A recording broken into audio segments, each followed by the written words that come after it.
Help support our coverage with a free account on Privacy, the service that keeps you protected when shopping online. Get $5 to try it now by using promo code QZZ2J.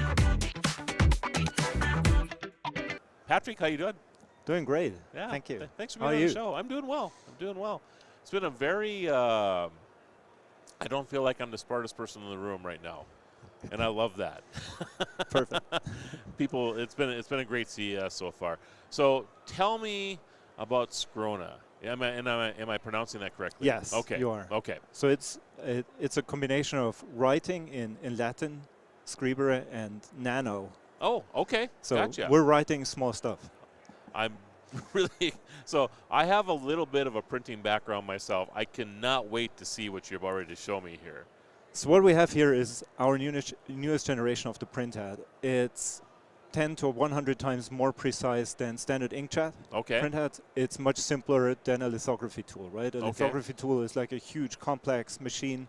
You need a lot of capex, you need a lot of know-how, a lot of post and pre-processing to make something. This is digital printing technology.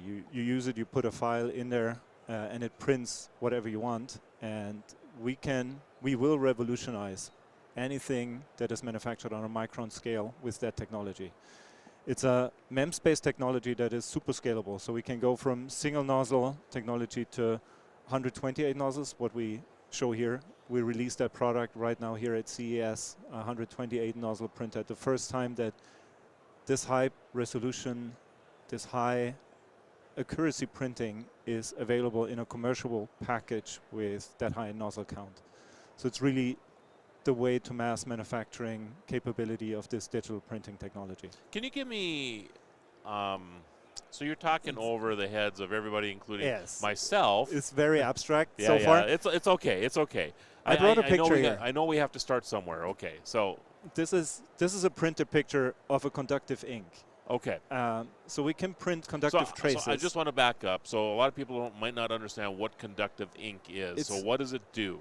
So a conductive ink or a conductor is something that transmits electricity. So you can transmit electric signals from one point to the other. So this is an ink then that lays down on a piece of paper or a board or whatever. A board, or a board, something, a substrate, any kind of material where you need to bridge electricity from one point to the other. Make it a circuit.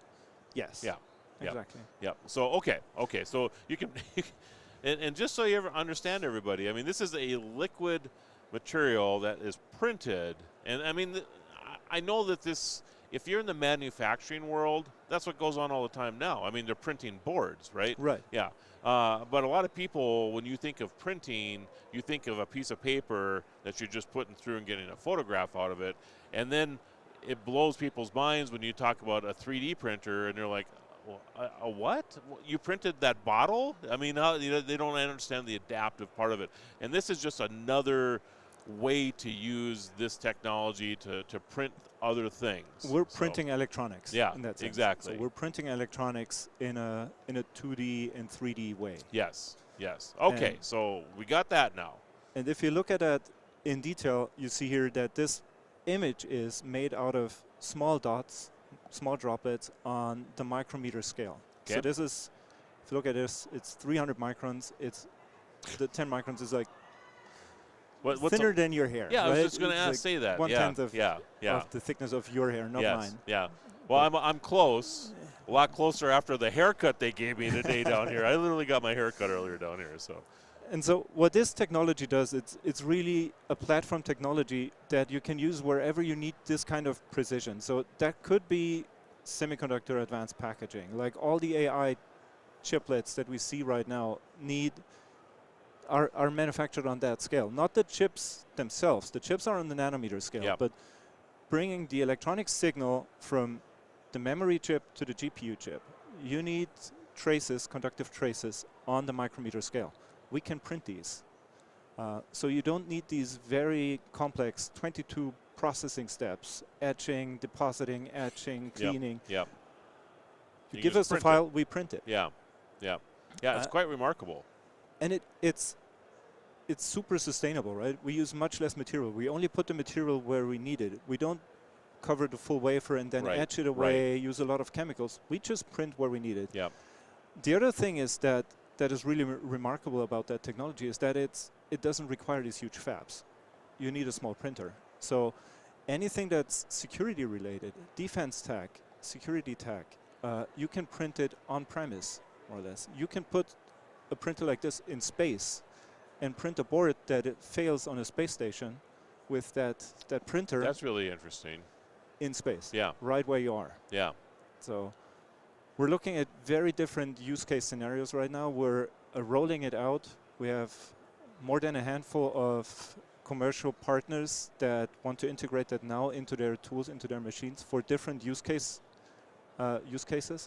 starting from, again, semiconductor, going to consumer electronics, but then also going into life science, defense tech, and all these other technologies. So it's really not a very limited, small angle technology. Yep. Yep. So I'm assuming you've printed a few things with this already. I mean, that's the course of R&D, right? So what's the most exciting thing that you developed so far with this? I mean, as far as something that you've printed that you were like, oh my goodness, this thing is incredible. I mean, one thing that is really remarkable is when you see, when it happens, printing quantum dots on micro LED structures, because it's probably not the most promising tech right now for the technology, but just when you see it printing a tiny droplet and changing the color of an LED from blue to green or from blue to red, it's just remarkable to see. Yeah. When you see this micrometer size LED changing the color while you print it.